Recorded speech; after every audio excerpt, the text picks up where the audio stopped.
Je l'appelle à venir me rejoindre, donc monsieur Jacques Fradin, ici présent, et monsieur Alain Diribarne.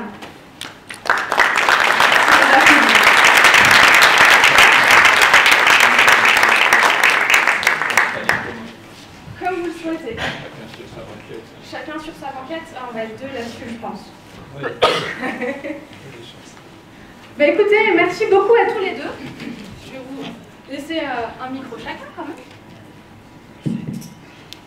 Et puis, alors peut-être, je vais vous laisser vous présenter. Moi, j'étais assez impressionnée quand j'ai regardé vos bibliographies. Et vos biographies même, qui étaient impressionnantes. Alors, vous permettez, je prends mes notes, parce que sinon, je vais dire des bêtises. Alors, monsieur Diribarne, sociologue du travail, directeur de recherche, vous avez été donc directeur de recherche au CNRS, président du conseil scientifique d'Acuméo, administrateur de la Fondation Maison des sciences de l'homme, directeur de recherche, chef du département au Centre d'études et de recherche sur les qualifications, au laboratoire d'économie et de sociologie du travail. Je pourrais continuer encore longtemps. Monsieur Jacques Fradin, vous êtes docteur en médecine, psychothérapeute, comportementaliste et cognitiviste. Vous avez fondé et dirigé l'Institut de médecine environnementale et vous êtes l'auteur de différents ouvrages, ou co-auteur, notamment, pour ce qui nous intéresse le plus aujourd'hui, l'intelligence du stress, ainsi que manager selon les personnalités, les neurosciences au secours de la motivation. Ça me fait absolument rêver et j'aimerais bien que chacun d'entre vous puissiez nous expliquer brièvement à ceux qui sont ici présents ce que sont vos disciplines, parce qu'on en parle beaucoup, hein, que ce soit neurosciences ou sociologie du travail. Qu'est-ce qu'il y a derrière? Qu'est-ce que ça veut dire en quelques mots? Est-ce que vous pourriez présenter vos disciplines? C'est sûr qu'au premier regard, les neurosciences par rapport à la qualité de vie au travail, la distance est grande. Et donc, la contribution reste pour l'instant plus à l'échelle de l'individu et des interactions. Mais il y a des pistes extrêmement prometteuses, je pense, pour enrichir le débat, certainement pas le clore, et encore moins le réduire. Pour donner peut-être l'élément très compact dans cette première micro-présentation, c'est de dire que peut-être les neurosciences nous éclairent sur ce qu'il y a peut-être d'invariant dans le comportement humain, qu'on peut appeler les attitudes, si on peut dire, c'est un peu sommaire de le dire ainsi. Et ces attitudes sont en partie reliées à un précablage du cerveau. En fait, on a cru que nos 85 ou 100 milliards de neurones étaient en quelque sorte en coopération, au départ informelle et apprenée dans le flou au départ. En fait, il y a des précablages extrêmement précis et la coordination de précablages qui nous enferment et qu'on peut appeler les biais cognitifs. Et en fait, ces biais, à la fois on les décrit, ils sont réels, universels, mais en même temps on peut changer de biais parce qu'on peut changer de réseau, si je le redis autrement. Donc il y a des tas de postures qui permettent ces changements, un peu comme en sport, je donne souvent l'image du tennis, le coup droit et le revers, le smash et le fond de course sont autant de postures qui permettent d'organiser le jeu. La stratégie du jeu s'appuie malgré tout sur une stratégie des postures qui est en amont. Et donc, le management et les outils de mesure, présents et surtout futurs, permettra d'analyser l'interface entre ces postures universelles qui font appel à la façon dont le cerveau se mobilise et fonctionne, avec des biais et des limites, et qui peuvent changer sur les postures, et donc, en quelque sorte, empouvoirer, pour être québécois, un peu plus les organisations sur la façon de gérer l'humain. Mais évidemment, ce n'est qu'un début. Merci. Et la sociologie du travail, alors? Ce qui est intéressant, c'est que j'ai été baptisé sociologue du travail, alors je suis un économiste. On ne s'entend pas, monsieur. Pardon. Je vous laisse mon micro parce qu'on n'entend pas bien. Oui, j'ai été baptisé sociologue du travail, alors je suis un économiste. Mais l'économie du travail étant très mal connue, pour pouvoir l'étudier, on m'a baptisé sociologue, donc j'assume ce qualificatif. Si vous voulez en savoir plus, vous allez regarder notre revue, qui est la revue de sociologie du travail, qui est la revue de référence dans d'autres secteurs, où vous y verrez plein de choses. Donc la sociologie du travail, c'est une sous-spécialité de la sociologie en général, dont l'objectif est de comprendre comprendre comment fonctionne la vie humaine au sein des sociétés. Et donc là, on va regarder comment fonctionne le travail. Au départ, bien entendu, c'est le travail dans l'industrie, dans les usines.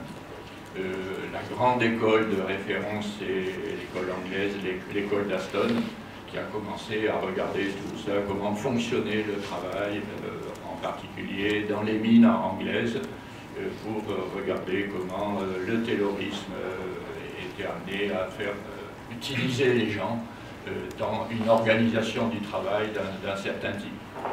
Et à partir de là, la sociologie s'intéresse à toutes les dimensions du travail, par exemple les rapports hommes-femmes au fonctionnement du travail, bien sûr la définition des postes de travail, on a travaillé sur les qualifications, vous avez évoqué la création du CEREC, le Centre d'études et recherches et des qualifications, on est passé à la compétence, on s'intéresse bien entendu aux relations professionnelles, c'est-à-dire les syndicats, le rôle des syndicats dans l'organisation du travail, dans les rapports de force au sein et ainsi de suite. Donc, bien entendu, pour un représentant des sciences dures, puisque c'est la psychologie dure que vous représentez, on y reviendra peut-être, la sociologie du travail, on ne peut pas faire plus mou que ça. Pour l'économiste que je suis, c'est la même chose. L'économie du travail, c'est autrement plus sérieux, puisqu'on fait de l'économie quantitative, alors que la sociologie, c'est massivement du qualitatif. Donc voilà, nous assumons totalement ce rôle d'observateur de ce qui se passe autour du travail dans toutes les organisations, et ça c'est important aussi, pas uniquement les entreprises privées, dans le public. Moi je travaillais sur l'organisation du travail dans les milieux religieux. Qu'est-ce que c'est que l'organisation du travail dans un monastère? C'est tout à fait passionnant. C'est aussi intéressant que l'organisation du travail dans une PME ou dans un grand groupe. Pour un sociologue, c'est la même chose. Enfin, je ne vais pas plus loin pour ne pas prendre trop de temps. Vous nous donnez envie d'aller plus loin. À nous de creuser. Sinon, les sociologues, ce sont des casse-pieds pour tout le monde. Parce que là, par exemple, pour le plaisir, vous nous parlez de qualité de vie au travail et de ressenti. Mais moi, si j'étais en académique, je commencerais à vous dire, mais pourquoi la qualité de vie, pourquoi pas le bien-être? C'est pas les mêmes références. Pourquoi pas la satisfaction? C'est une autre référence. Pourquoi pas le bonheur, puisque c'est à la mode? Pourquoi pas? Donc, quand vous dites QVT, c'est quelque chose qui, en principe, est très précis. Vous nous dites aussi, et le ressenti. Il y a l'objectif qui existe quand même quelque part. Pourquoi le ressenti? Pourquoi pas le vécu? Parce que le ressenti, c'est pas le vécu. Pourquoi pas l'exprimer? Parce qu'on a un écart entre... Et donc, on commencerait à vous casser la baraque. Avant de discuter de quoi que ce soit, on va commencer par discuter des principes de façon dont on va discuter. Alors là, dans ce soir, on va... Et donc, c'est aussi le plaisir de la conversation. Parce que quand vous mettez ensemble des sociologues et des psychologues, et quand vous rajoutez les ergonomes, quelle école d'ergonomie, quand vous rajoutez les anthropologues aussi, alors là, c'est pas ce soir, c'est à la fin de la semaine prochaine. Donc ici, on est avec des praticiens. Donc on a promis de ne pas vous casser la baraque. Alors j'aurais quand même une question pour essayer d'aller un peu plus loin. Je ne sais pas si on m'entend quand je parle sans micro. Non. Alors je vais prendre le micro. J'aurais quand même une question. Là vous avez présenté deux approches très différentes. Si j'essaye de synthétiser, je vais m'y risquer, peut-être à tort. Une approche plus clinique, plus science dure, vous avez parlé. Une approche plus qualitative, science dite molle, et plus ciblée dans un cas sur l'individu, et dans l'autre plus sur l'organisation. Est-ce aussi distinct que ça? Est-ce qu'il y a des points de convergence entre les deux? Ben, dès qu'on est un peu sérieux, c'est du découpage de l'humain. Or, l'humain, il est à la fois social et individuel. Vous avez une interaction totale. Donc le clivage que l'on a, c'est l'artifice que nous avons pour définir des disciplines. Mais continuellement, et c'est un de nos problèmes, et ça va être un gros problème qu'on va voir aux enquêtes, c'est qu'en réalité, il y a un continuum. Et donc, le problème que l'on a quand on approche quelque objet que ce soit, c'est justement le problème de la division entre disciplines. D'où le grand cri de guerre qui est l'interdisciplinarité. Il faut faire de l'interdisciplinarité, sauf que c'est pas si évident que ça de faire de l'interdisciplinarité, parce qu'il faut qu'on définisse des métaconcepts pour pouvoir s'entendre, et alors là ça devient très difficile, mais c'est passionnant. Il est clair que si on reste sur la psychologie, la neuropsychologie, notre cerveau est précablé pour faire du social. On identifie dans le cerveau des réseaux, des territoires qui sont plus prédisposés à l'empathie ou à l'inverse aux relations de force. Au niveau par exemple de l'amygdale limbique, il y a des structures qu'on a identifiées chez l'animal et moins précisément encore chez l'humain, mais c'est sûrement comparable, sur des circuits de la dominance et de la soumission par exemple qui s'antidotent.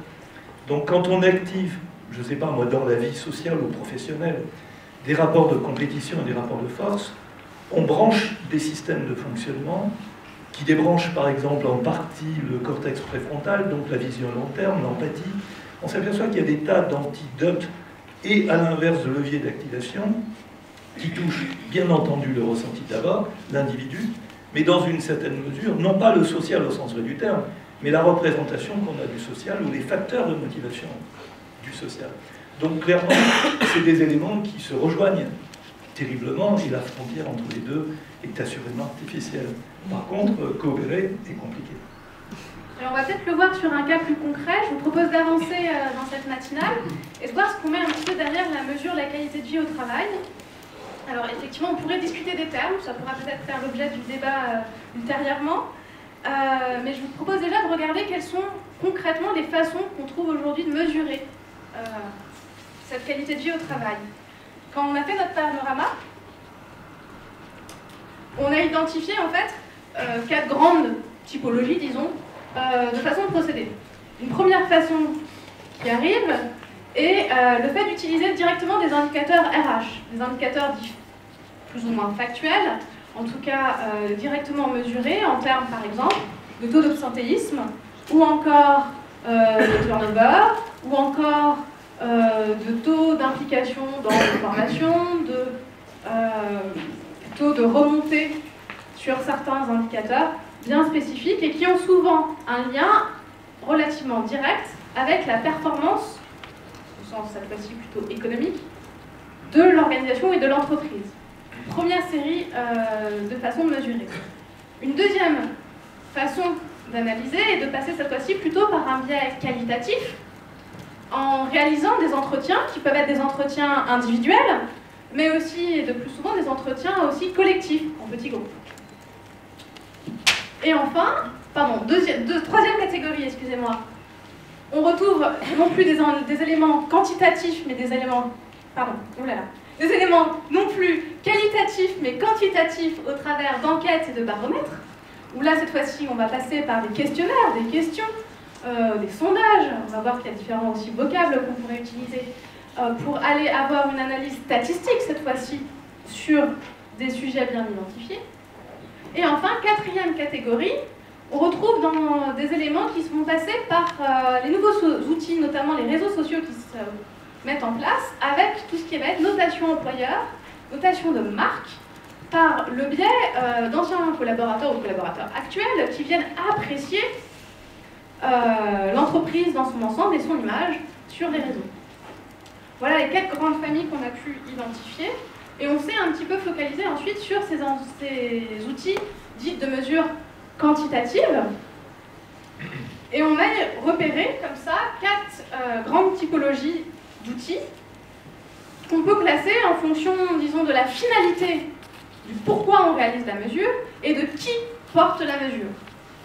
Donc on trouve des observatoires nationaux qui vont faire des outils de mesure et des sondages dans un but d'identifier sur un périmètre quels sont les déterminants de la qualité du travail, de l'engagement. Donc là on peut citer effectivement l'observatoire d'Aquinéo, je dirais sans doute 2 mots, ou d'autres observatoires de l'engagement, des enquêtes réalisées par des grandes mutuelles qui effectivement vont avec des grands sondages qui ne sont pas au sein d'une entreprise donnée, mais d'un ensemble de collaborateurs issus de différentes organisations et entreprises, essayer d'analyser plus en détail les tenants et aboutissants.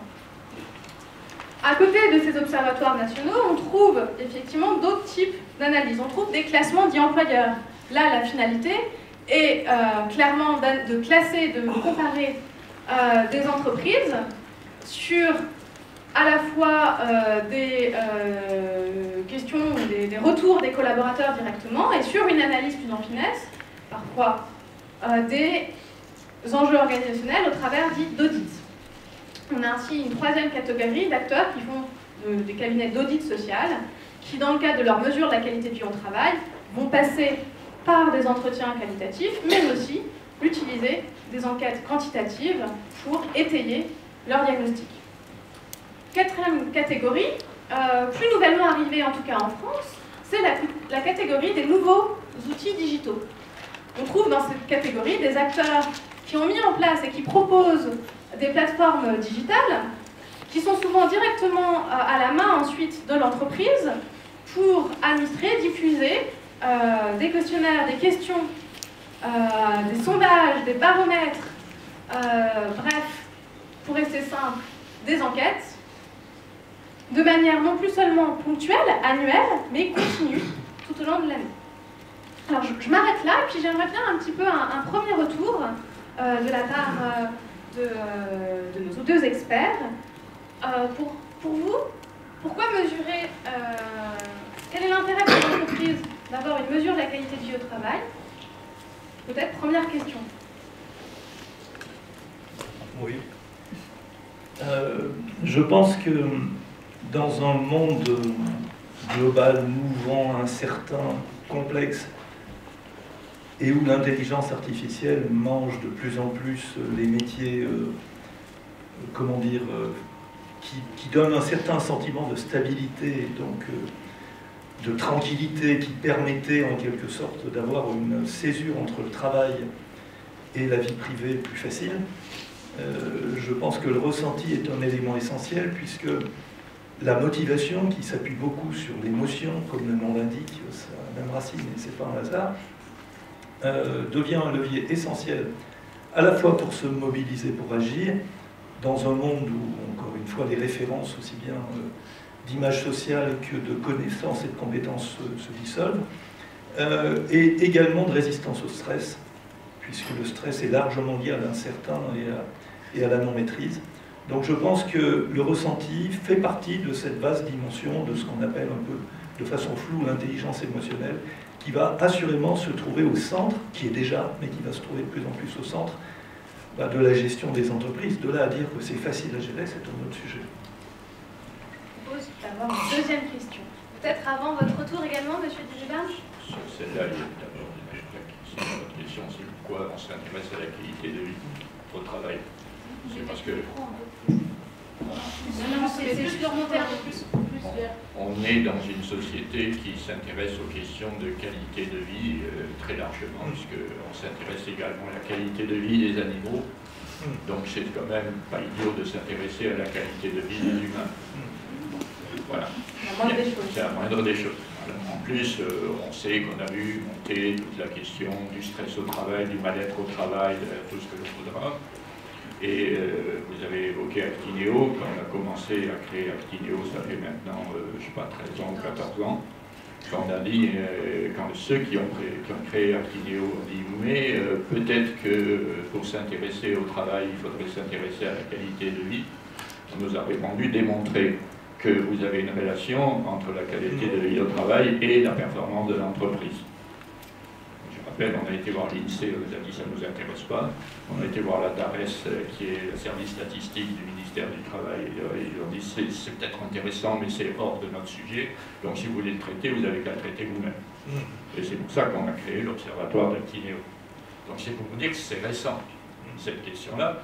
Et effectivement, est montée l'idée que mal-être au travail, mal travailler au travail, dans l'organisation bureaucratique, parce qu'on parle moins des usines, de l'organisation bureaucratique, probablement c'était contre-performant.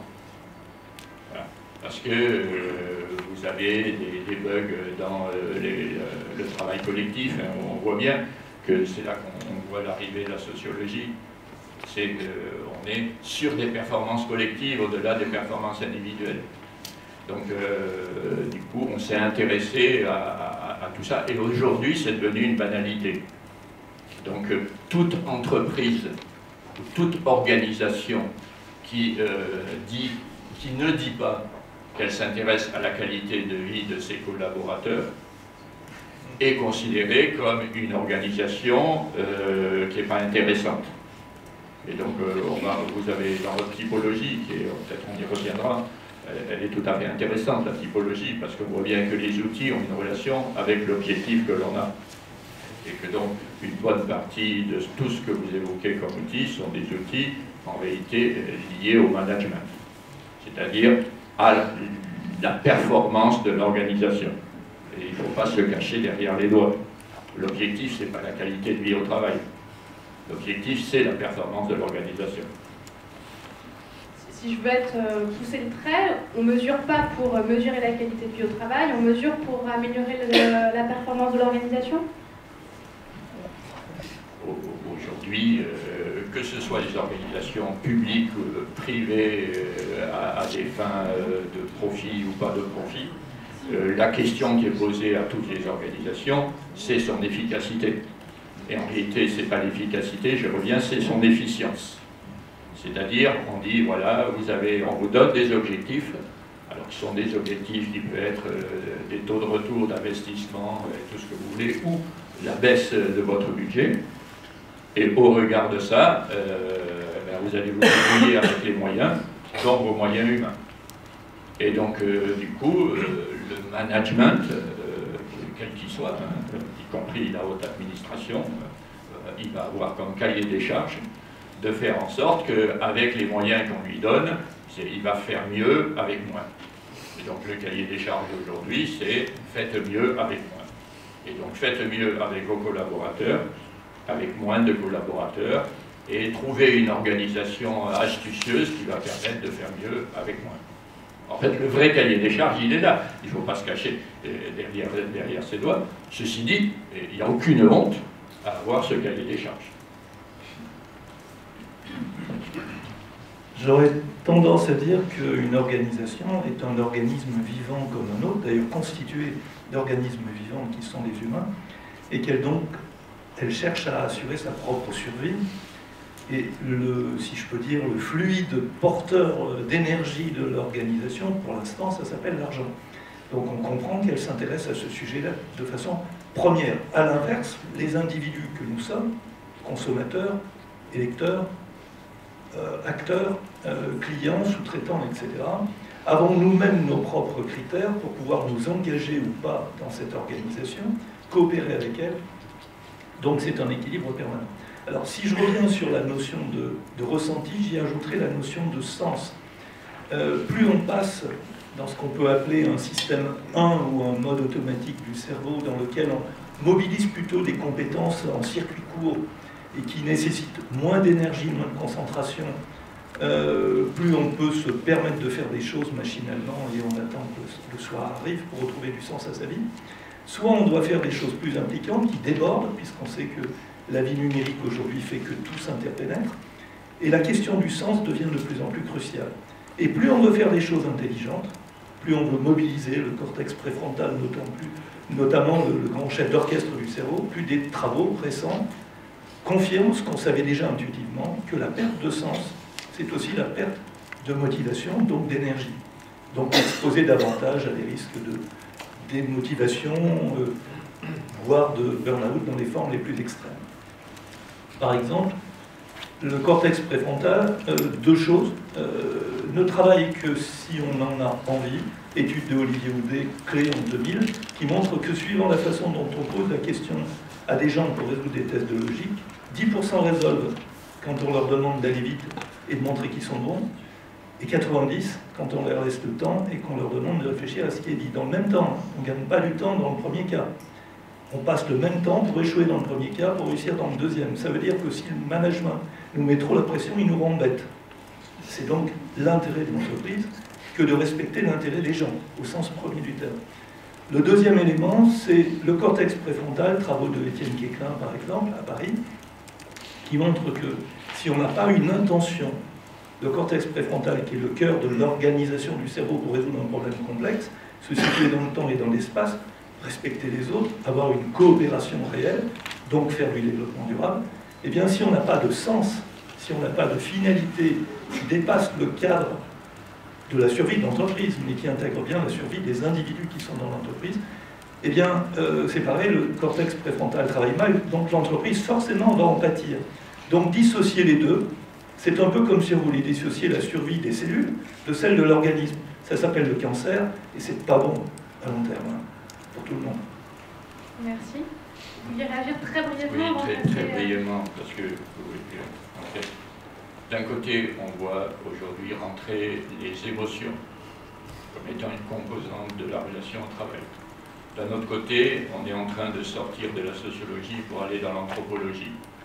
Parce que sur les formes modernes de l'organisation du travail, dans les open space, avec les entreprises dites libérées et ainsi de suite, en fait, on retourne sur des références qui sont mais comment fonctionnait la vie des villages, comment fonctionnaient les tribus et ainsi de suite.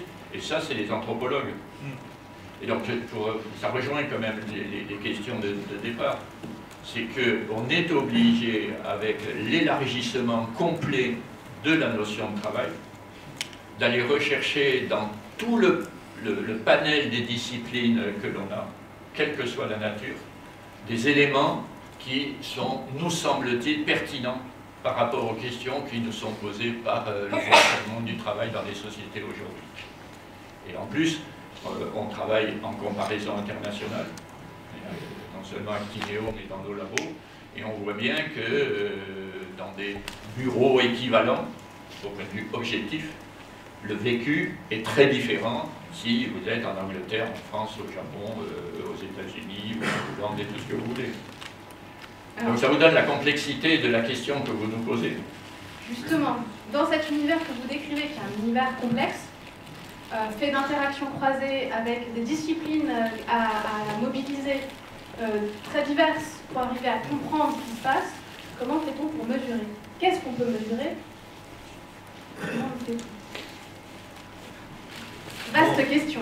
C'est tellement vaste que je vais partir, pas au hasard, mais ce qui m'évoque tout de suite un sujet qui peut interagir, c'est la notion de psychologie positive, qui est de plus en plus mise en avant, en quelque sorte, dans un monde un peu négatif et pessimiste. L'émotion, si je fais simple, c'est l'anticipation à partir du passé. Qu'est-ce qu'on a déjà vécu? Ce qu'on a réussi crée du désir, ce qu'on a raté crée de l'appréhension, pour ne pas dire de l'évitement. On comprend que tout ce qui est donc négatif du point de vue du ressenti, je ne dis pas que ça correspond à un monde de bisounours où tout est facile et où on ne fait pas d'efforts. Mais je dirais simplement, si le ressenti est négatif, ça crée de l'évitement, donc ça crée tout sauf du désir d'avancer, de résoudre, d'être efficient. Donc clairement, une entreprise a intérêt à faire attention à la qualité du ressenti et donc à créer des facteurs d'engagement, de motivation qui sont certes éminemment individuels, mais qui pour autant peuvent être des éléments de dialogue, non pas au sens scientifique du terme, on mesure tout, on quantifie tout, etc. On a des éléments de quantification qui peuvent aider à prendre une interaction, à enrichir l'interaction intelligente, mais ignorer que le ressenti négatif entraîne des phénomènes d'individualisation et d'enfermement, c'est une réalité aujourd'hui largement démontrée au niveau scientifique. De nouveau, avec ma casquette de chercheur en sciences sociales, pourquoi mesurer? Parce que c'est du scientisme qui a un intérêt limité, parce qu'aujourd'hui, seul est considéré comme vrai ce qui est mesurable, on voit bien, sinon on n'est pas dans la science. Aujourd'hui, il faut fabriquer des indicateurs pour tout. Donc pour fabriquer des indicateurs, eh bien, il faut faire du quantifié.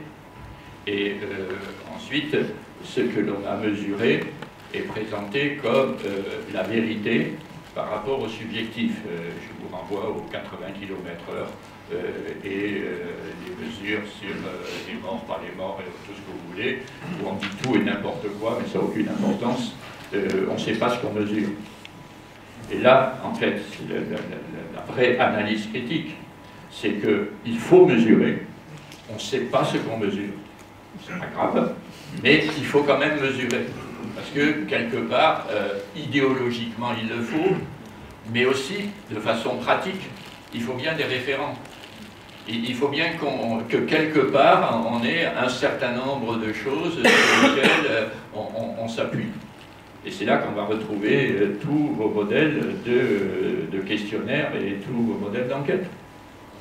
Puisque vous avez dit, on laisse de côté le qualitatif, c'est intéressant. On se centre que sur le quantitatif, parce que c'est la seule chose intéressante. Alors que, non mais justement, vous voyez l'exercice que l'on fait.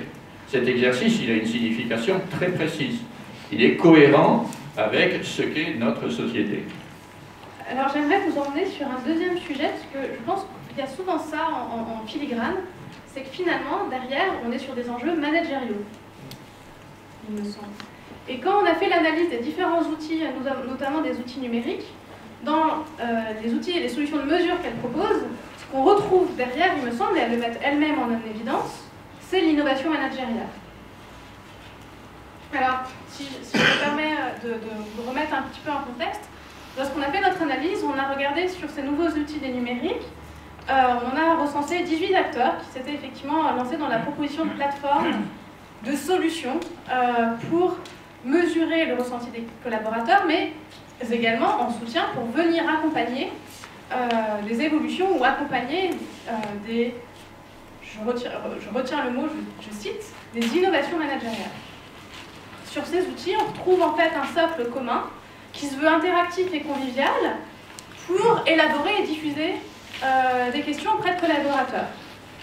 La différence avec les outils dits traditionnels d'enquête et de baromètre, c'est qu'on va pouvoir proposer cette mesure de manière continue, en réalisant des séries de questions qui ne sont pas juste annuellement au moment de l'enquête, qui serait un rendez-vous unique, mais de manière plus continue en diffusant des questionnaires une fois par semaine, 2 fois par mois, 1 fois par trimestre, sur différents sujets, certains sujets revenant de manière régulière tout au long des campagnes de questionnaires, et d'autres revenant uniquement sur certains sujets plus thématiques sur lesquels des focus peuvent être faits.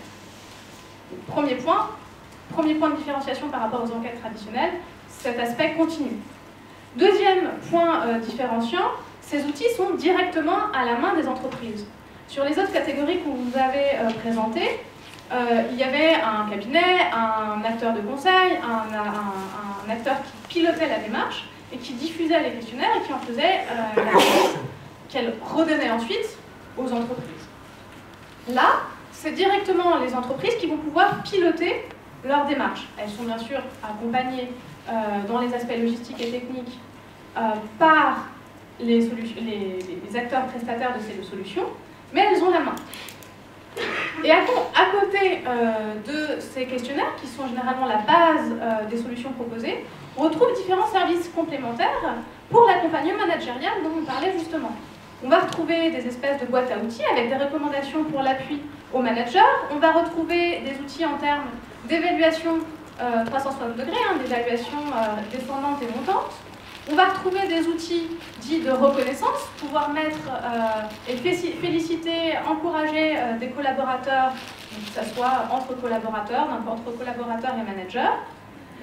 Des outils dits de cellules d'écoute psychologique 2.0, des cellules de chat pour libérer et diffuser la communication en entreprise. Bref, un certain nombre d'autres outils d'accompagnement managérial. Les bénéfices mis en avant par tous ces acteurs sont les suivants. 1. Avoir un suivi plus régulier des sujets pour identifier rapidement des points et donc agir dès qu'un enjeu apparaît. Avoir un format interactif, voire presque ludique pour certaines solutions, pour essayer d'associer et d'engager plus les collaborateurs, d'avoir de meilleurs taux de retour et d'entrer dans une logique d'association, d'implication. Des collaborateurs dans les différentes dimensions de la vie de l'organisation. Et puis enfin, donc, on retombe sur cet accompagnement de l'évolution des pratiques managériales et des métiers RH avec ce support numérique qui vient en fait ajouter une nouvelle pierre à la vie de l'entreprise. Alors pour cela, très concrètement, qu'est-ce qu'on retrouve? On retrouve une première des outils qu'il va falloir paramétrer en reprenant la structure de l'organisation et en élaborant, en mettant en place des questionnaires. Sur ces questionnaires, soit les solutions vous proposent directement des questions. Elles ont généralement toutes des bibliothèques de questions dans lesquelles les entreprises clients peuvent piocher. Ces questions sont soit des bibliothèques ouvertes dans lesquelles on peut piocher, soit un certain nombre de questions fixes, structurantes, qui permet ensuite une analyse en différents facteurs liés à la qualité du travail ou à l'engagement. Il s'agit ensuite de définir une stratégie de diffusion de ces questions. Combien de questions on va définir par semaine, par mois, à qui on va les diffuser, comment on va les diffuser, quels éléments de communication on va mettre en place, parce qu'il faut que l'outil soit connu, il faut qu'il soit suivi pour qu'il reste pérenne dans le temps. Et puis une fois que les campagnes d'évaluation sont lancées, vient une phase de visualisation des résultats. Donc ça va être souvent au travers, de tableaux de bord visibles par les managers, qui vont permettre de croiser les différents résultats des enquêtes qui sont diffusées avec les différents indicateurs de qualification qui peuvent être homme-femme, le métier, l'équipe, l'âge, l'ancienneté, etc. Et bien, en dernier, la question la plus difficile, c'est qu'une fois qu'on a mesuré, comment on interprète et qu'est-ce qu'on fait? Voilà la question de fond. Donc sur lesquelles la plupart des solutions qu'on a pu identifier essayent quand même de proposer des boîtes à outils. Mais on voit bien là qu'on a un sujet sur lequel on pense qu'on pourrait faire encore de nombreuses matinales. Alors, ces outils, vous avez vu, elles ont un socle qui est très similaire. On a quand même retrouvé, en analysant de manière plus poussée, quelques points de différenciation. Alors, toutes les solutions sont paramétrables, elles sont interactives. Ce qu'on trouve en principaux points de différenciation, c'est notamment tout ce qui va être l'appui scientifique. Ça va être la façon dont est pensé le questionnaire. Et effectivement, sur les questionnaires sur lesquels on va trouver un appui scientifique qui ont pu être élaborés avec des laboratoires de recherche, généralement en psychologie du travail, la question c'est du coup comment recontextualiser à l'entreprise et comment toutefois permettre une paramétrabilisation suffisante pour l'entreprise. Deuxième point sur lequel on va trouver des différences, c'est la façon et la profondeur de l'accompagnement qui est mis en place des entreprises clientes, à la fois en termes d'accompagnement amont pour la diffusion, pour l'élaboration du questionnaire et sa stratégie de diffusion, et l'accompagnement surtout amont pour l'interprétation des résultats et le passage à l'action. Le passage à l'action, assez souvent, c'est plutôt un relais vers des acteurs tiers spécialistes, des coachs, des conseils qui sont mentionnés. Autre sujet, on va retrouver de différenciation, on va retrouver toutes les fonctionnalités que je vous citais tout à l'heure qui peuvent différer d'une solution à l'autre. Et puis enfin, on retrouve, mais qui est très lié en fait aux trois autres sujets, les interfaces qui sont utilisées pour mettre à disposition le questionnaire. Ça peut être des plateformes dédiées dans lesquelles les collaborateurs vont devoir se connecter et les managers vont devoir se connecter. Ça peut être des plateformes web dans lesquelles les managers vont pouvoir se connecter pour visualiser les résultats, mais pour lesquelles les questions seront elles diffusées directement par mail ou sur un autre support directement lié à la vie de l'entreprise. Et enfin, un troisième type d'interface support qu'on a pu retrouver, c'est un support plus qui s'apparente à des chatbox, c'est-à-dire des fenêtres de conversation qui vont s'ouvrir depuis l'interface qu'aura choisi l'entreprise, qui peut être son site internet, son forum de communication interne, etc. De manière générale, on voyait qu'il y avait en fait, si on simplifie, deux extrêmes. Une façon d'utiliser les outils où ce qui était mis en avant était surtout l'aspect scientifique et qui incluait de recourir à des questions de manière assez stricte liées à des résultats de recherche. Et de l'autre côté, des stratégies dites de communication interne, où là on mettait beaucoup plus l'accent sur un format ludique. Entre ces deux deux extrêmes, vous voyez qu'il y a en fait un continuum et que les différentes solutions se placent plutôt sur ce continuum et que c'est surtout la manière dont les entreprises elles-mêmes vont s'emparer de ces solutions qui fera qu'on sera plutôt d'un côté de l'échelle ou de l'autre. Dernier point qu'on a suivi, en questionnant ces différents outils, on s'est aperçu que vraiment l'enjeu côté entreprise, c'est vraiment cette façon dont les outils vont être utilisés. Il apparaît 4 points absolument clés sur lesquels j'aimerais bien vous faire réagir ensuite. Le premier point, c'est donc ce sujet de contextualisation de la solution. Quel outil pour quel enjeu, dans quel contexte, quel lien entre la culture d'entreprise et ce qu'on va pouvoir mettre en place. Quel lien avec un enjeu sur la sincérité de la démarche, puisque mettre en place des outils de mesure, vous allez diffuser l'information à tous les collaborateurs. Les collaborateurs dont vous allez prendre le pouls et la mesure du ressenti vont donc s'attendre à ce qu'il se passe quelque chose derrière. Troisième sujet, la confiance des collaborateurs. Pour pouvoir s'exprimer librement, les règles du jeu doivent être sues, connues. Certains questionnaires peuvent être anonymes, d'autres, les questions peuvent être posées de manière ouverte. Dans tous les cas, la question qui se pose, c'est comment s'assurer de la confiance des collaborateurs pour qu'ils y participent à l'exercice. Et puis un point, dernier point, mais on en a déjà un petit peu parlé, apparaît l'enjeu de l'accompagnement des managers.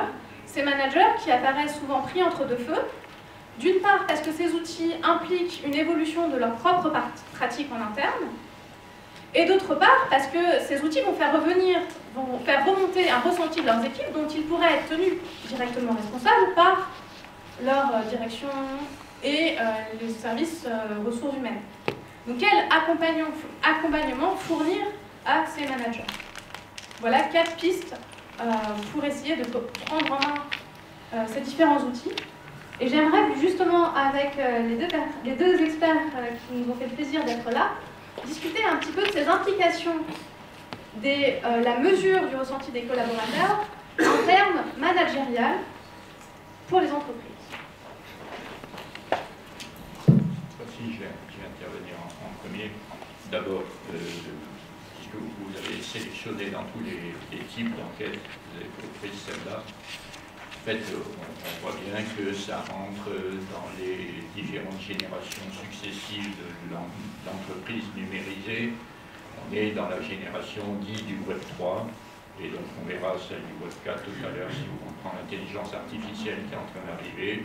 Et donc c'est cette famille-là, avec justement les réseaux, l'interactif, le ludique, qui est censé être pertinent aussi avec l'arrivée des générations Millennium, Z, Y, on attend Z et ainsi de suite. Donc voilà, il y a une cohérence qui se fait et il faut être à l'ordre du jour. Ce qui est toujours intéressant, c'est qu'on parle principalement outils. Or, on sait que c'est intéressant de faire beaucoup de travail sur l'outil, pourquoi pas.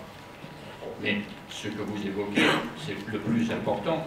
C'est une fois qu'on a l'outil et qu'on a traité, c'est comment on interprète les résultats. Donc déjà, le problème de la construction de l'outil, mais comment on interprète les résultats, parce que c'est l'interprétation des résultats qui va faire le lien avec l'usage des résultats, et en particulier l'usage des résultats de type managérial. Et là, on retrouve le problème qui est pour moi le plus essentiel, c'est la croyance en la science et la connaissance qu'apportent ces outils. Ces outils, ils disent des choses, mais si ça se trouve, ils disent des choses qui, du point de vue managérial, sont des âneries. Alors j'y reviens. Un des problèmes qu'on a aujourd'hui avec la qualité de vie au travail, c'est toute la relation avec la vie hors travail, et c'est la multiplication des lieux de travail. Donc on a aujourd'hui un problème majeur de la définition du périmètre, du questionnement par rapport à ces questions de travail. Et à ce moment-là, on voit que un des problèmes de l'action managériale, c'est la prise en compte des interdépendances. Vous avez un phénomène, il sort, bon, ben il sort. Question, il dit quoi ce phénomène? Et là, c'est là qu'on retombe au rapport dans toutes les disciplines. Si ça se trouve, on va être obligé d'aller chercher, au-delà d'une enquête à dominante sociologique, des interprétations qui vont dire, mais attention, probablement ça touche quelque chose ailleurs. Et là, pour moi, c'est le vrai problème. C'est l'usage managérial de tous ces outils, on laisse de côté le reste, est absolument déterminant. Et effectivement, vous évoquez la question de sincérité, la question de confiance, et on voit que massivement, ce sont des problèmes qui existent au sein des organisations. Ces questions de sincérité et de confiance. Donc voilà, ce qui fait que, j'ai dit, moi je suis agnostique, je le maintiens. Vous pouvez être très bon manager avec des outils qui sont nuls. Vous pouvez avoir des outils fantastiques et avoir des résultats qui sont nuls parce que vous n'êtes pas bon dans l'usage de l'outil. Et donc en fait, il faut bien prendre, et je pense que c'est votre objectif, il faut prendre la totalité de la chaîne, depuis les présupposés ou les préjugés, les outillages qu'on monte avec, le traitement que l'on fait avec, c'est pas évident, l'interprétation que l'on a, et à partir de là, qu'est-ce qu'on en fait par rapport à des philosophies d'entreprise. Et là, on revient quand même au cœur, c'est quelle entreprise vous êtes, quelle organisation vous êtes. Et tout ce dont on parle, en fait, il est mis en relation à travers de quel est le type d'entreprise que je veux être et que je suis capable de mettre en place. Voilà. Est-ce que, je vous laisserai réagir là-dessus, et j'aimerais également vous poser la question, est-ce que, là on dit que voilà, tout dépendra du type d'entreprise qu'on est. Est-ce que tout dépend aussi du type de personne que l'on est en tant que manager ou en tant que collaborateur par rapport à ces outils? Quels seraient les... Et par rapport à la question, enfin, au sujet que vous posiez sur les interpendances, et il faut croiser ailleurs les informations, quel biais, quel croisement d'informations vous voyez-vous à partir des sciences cognitives notamment? Alors c'est un sujet insondable, effectivement, de voir les biais, les prismes à travers lesquels on voit une réalité, d'autant plus que ça change tout le temps. J'ai évoqué les systèmes 1 et les systèmes 2 tout à l'heure, mode automatique, mode adaptatif. Le cerveau est mobilisé différemment, donc on n'est plus le même. Regardez, quand on est en colère, on n'est plus le même. Quand on se dégrise un moment plus tard, on est à nouveau plus le même. Parfois, on se dit, mais comment ai-je pu dire ça ou penser ça? Donc, vous connaissez l'effet Pygmalion. Suivant la façon dont vous engagez les questionnements ou l'interaction, ça change les gens, ça nous change. Et justement, on appelle ça, suivant les cas, la pédagogie, la maturation. Il n'y a pas que la manipulation au sens négatif du terme, heureusement. L'interaction est constructive. Donc, d'un certain point de vue, si je reviens sur le fond, mesurer, c'est utile pour une première raison, c'est que ça focalise le regard sur quelque chose. J'ai envie de donner un exemple de neurosciences très basique. Quand vous demandez à quelqu'un de regarder le centre d'un écran, et que vous lui dites qu'il va peut-être se passer quelque chose en haut à gauche, il voit mieux les sentiments qui surviennent, alors qu'il garde son regard centré sur le centre de l'écran. Par contre, il ne verra pas les scintillements en bas à droite. Donc, en quelque sorte, notre cerveau observe d'autant mieux un sujet qu'il est préparé à trouver des informations dessus. Donc, d'un certain point de vue, les dirigeants qui n'ont que des indicateurs technologiques, financiers et marketing ont certainement intérêt à avoir des indicateurs internes. Et je me rappelle d'un DRH d'Ernst & Young avec qui j'ai pas mal travaillé, Pierre Hostel, et qui disait people first aussi. C'est-à-dire le simple fait de concentrer son attention sur un domaine est déjà favorable. Deuxième élément, notre cerveau sait travailler en contexte incertain, écologique, sinon on n'aurait jamais survécu darwiniennement pour arriver jusque-là aujourd'hui, avant la science. Donc, on sait s'adapter. Il y a des travaux d'un certain Ap Dijksterhuis, c'est une prononciation comme je peux du nom d'un Hollandais, qui a travaillé sur la capacité de prendre des décisions pertinentes en augmentant le nombre de paramètres.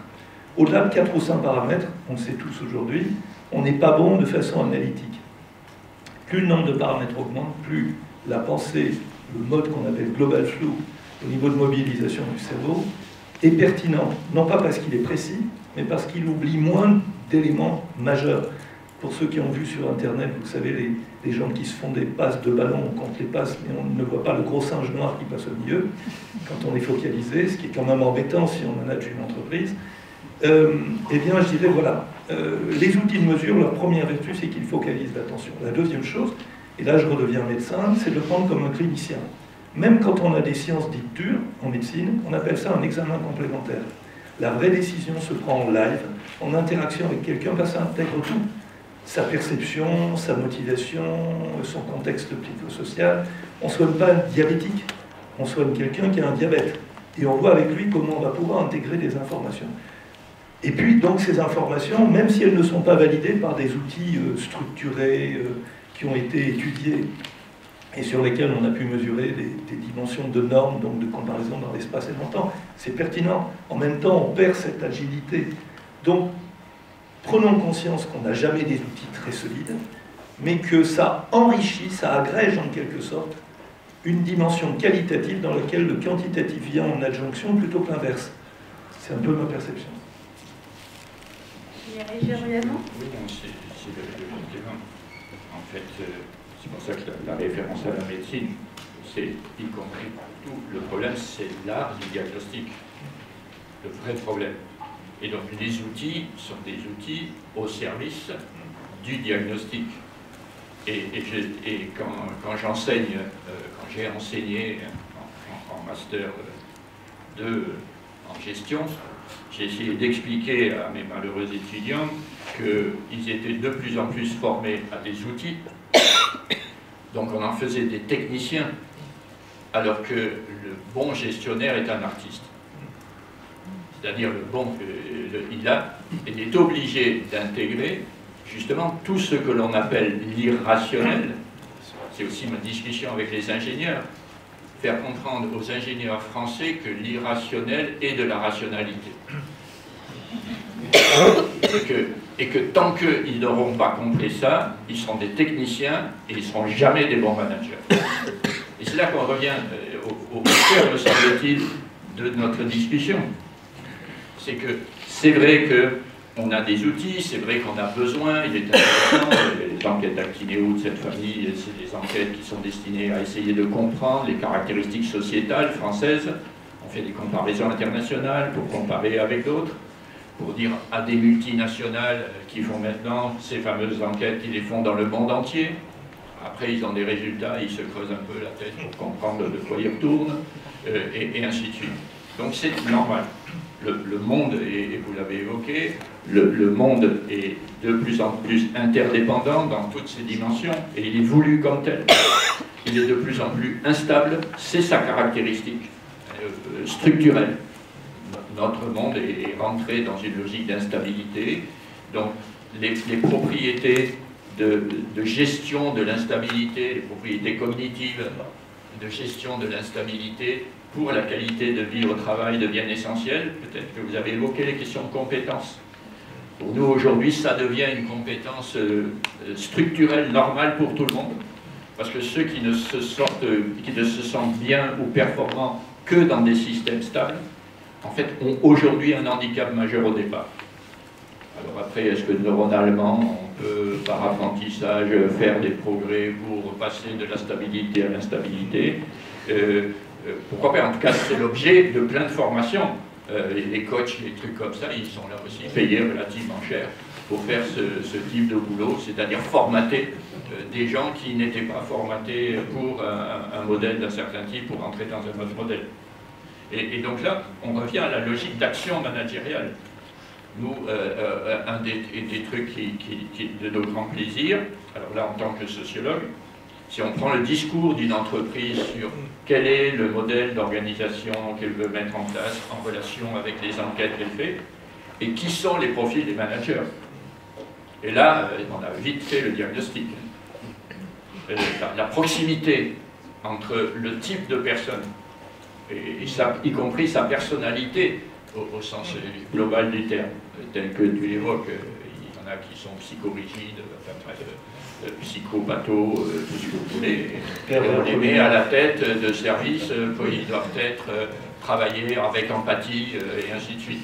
Il n'y a pas besoin de faire beaucoup d'études pour voir que ça ne va pas marcher. Effectivement, on trouve des dysfonctionnements majeurs et du mal-être au travail. Donc, c'est tout ça, me semble-t-il, qui est derrière tout le travail que vous essayez de faire pour objectiver les choses. Pour revenir sur la complémentarité de l'art et de la science, en fait, que vous fassiez de la méditation, que vous soyez en train de faire de l'improvisation théâtrale ou de résoudre un problème de logique, vous mobilisez d'abord la partie dorsale-latérale du cortex préfrontal. Autrement dit, que vous fassiez l'un avant l'autre ou l'autre avant l'un, vous vous préparez à la suite. À l'opposé, quand vous faites des choses simples et maîtrisées, autrement dit, plus on prétend tout savoir, plus on mobilise les parties du cerveau qui maîtrisent ce qu'on connaît, donc plus ça nous rend bêtes à l'inconnu et à l'échange. Donc voilà, d'un certain point de vue, c'est pour ça que la méditation a montré qu'elle était capable de nous rendre aptes à rester plus agiles, c'est-à-dire capable de passer d'un mode de fonctionnement à un autre ou de les faire coopérer de façon globale, même s'il y a des moments où il faut produire et donc on mobilise d'autres ressources. L'agilité, pour moi, c'est ce zapping entre les deux. J'aime bien un exemple de Alain Berthoz que j'ai déjà cité, je crois. Quand on passe du périmètre de la longueur du bras et de la longueur du pied pour gérer l'espace à un espace plus lointain, entre les deux, on a deux réseaux neuronaux très différents. L'apprentissage de l'articulation entre les deux, c'est le temps qu'il faut à un enfant pour apprendre à se tenir debout quand il est bousculé. Ça prend du temps. C'est pas naturel. Et c'est la première chose qu'on déconstruit quand on prend de l'âge. Et pareil, quand à nouveau on est bousculé, on tombe. C'est qu'on sort de la bulle immédiate et qu'on passe dans un autre périmètre et qu'on ne coordonne plus les deux. Donc la coordination, quand on est un décideur et qu'on gère des espaces complexes, c'est d'abord la capacité à prendre de la hauteur et à rezoomer sur des dimensions. Et donc je dirais, plus on prend en compte toutes ces dimensions-là, de façon relative et intelligente et interactive, plus je pense on est capable de prendre des décisions moins risquées. Mais la certitude, on l'oublie, même en sciences 2. Je vous propose juste de terminer sur un mot de conclusion. Très brièvement, vous avez évoqué le Web 4.0 en lien avec la donnée. Je veux bien juste un mot très bref. Je sais que je peux dire beaucoup de choses, mais là. L'intelligence artificielle remplaçant les tâches du mode automatique, ça nous rend obligatoirement intelligents ou en danger, individuellement et collectivement. D'une part parce qu'on va perdre nos boulots, intelligence artificielle, et surtout parce que pour pouvoir maîtriser, en quelque sorte, notre cerveau humain est à peu près adapté pour gérer nos capacités naturelles. Si on les dope à l'intelligence artificielle, c'est comme quand vous passez d'une petite voiture urbaine à une Formule 1, il faut être très bon pilote. Et le bon pilote, c'est là qu'il se joue. Donc il faut être intelligent, d'autant plus qu'on a plus d'outils et plus de moyens de construction et de destruction dans les mains. Et ça, c'est peu une option. Autrement dit, les écoles, les grandes écoles, le management devrait être formé à la connaissance de l'humain, autant qu'au métier que l'on exerce, je pense, demain. Ça me paraît raisonnable. Dans la préparation que j'avais évoquée, j'ai des discussions avec les RH de Pointe qui sont aujourd'hui avec des entreprises qui viennent leur proposer des dispositifs de recrutement dans lesquels on ne va absolument pas prendre les CV ou des choses comme ça. On va utiliser l'intelligence artificielle, les big data et tout ce que l'on voudra pour prendre le profil de la personne, qui est considéré comme un profil plus vrai que ce que dit la personne sur elle-même. Et donc il dit, l'entreprise de demain, bien gérée, elle gérera l'artefact de la personne et non pas la personne. Et donc, et ça c'est ce qu'on nous propose comme entreprise performante de demain. Et là, alors là on rentre dans le débat avec les sciences sociales, en disant, est-ce que vous avez conscience de ce que vous dites et de ce que vous allez faire? Quelle est la société? Donc là on revient à l'interdépendance entre le micro-industriel et la société globale. C'est pour ça que il n'y a pas de rupture non plus entre les niveaux. Ce qui se passe au niveau des entreprises interfère avec ce que va être la société globale, de même que la société globale, heureusement, a des rôles à jouer dans ce qui est le fonctionnement de l'entreprise.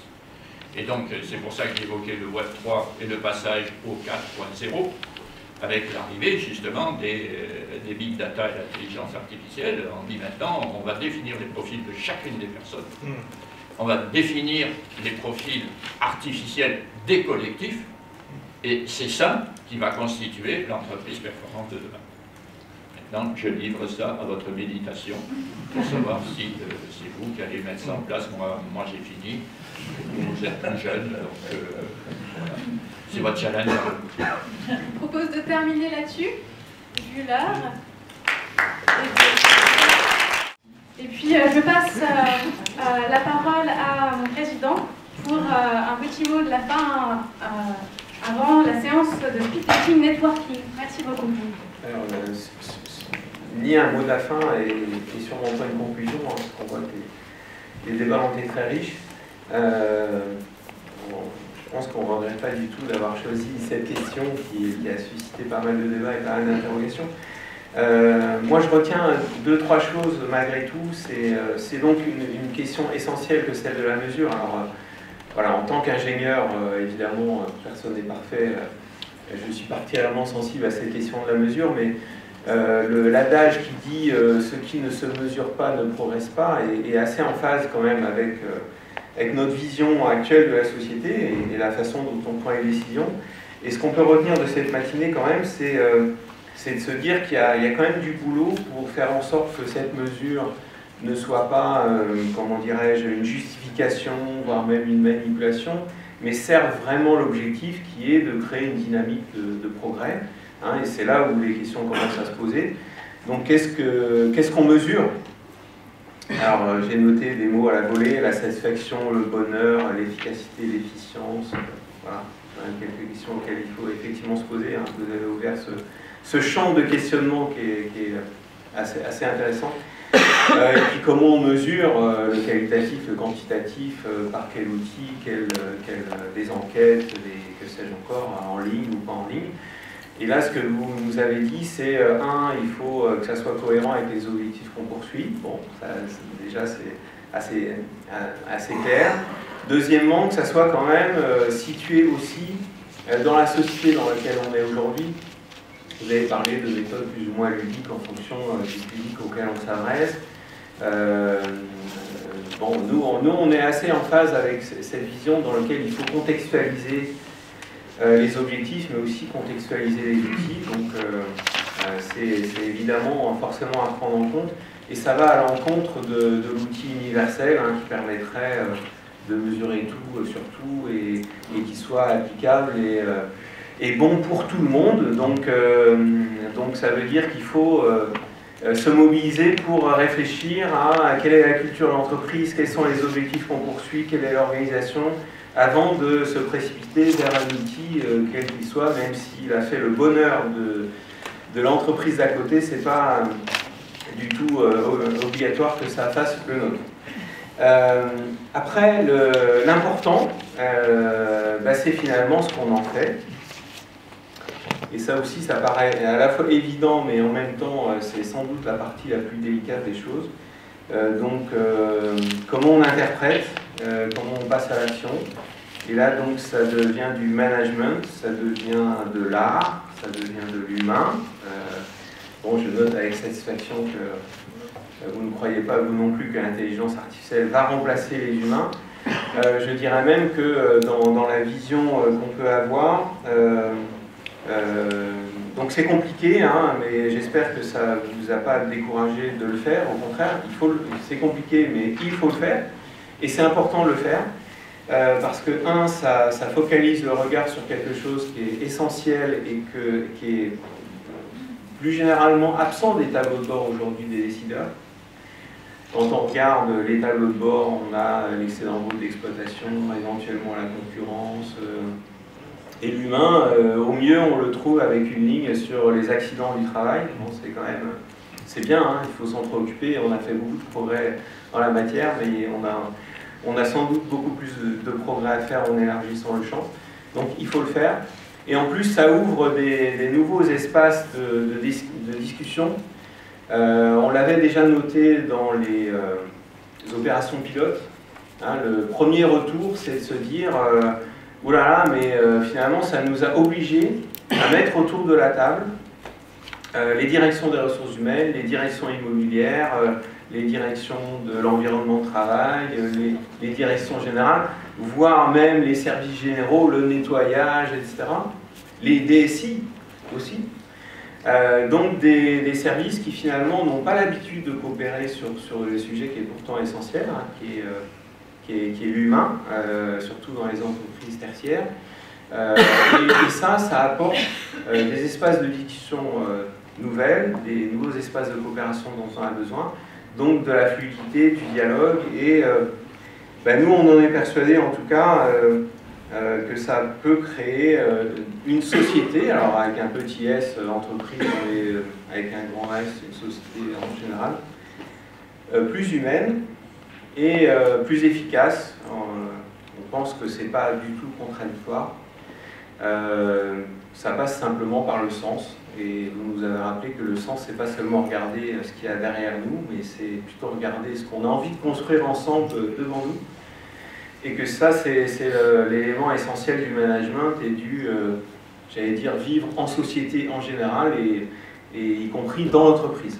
Voilà donc ce que personnellement je retiens. Merci beaucoup à nos grands témoins, merci à Yona bien sûr d'avoir préparé avec talent cette matinale.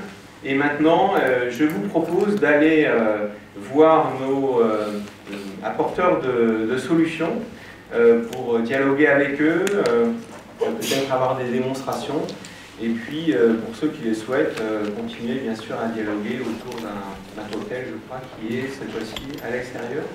Non, ici, dans le même espace.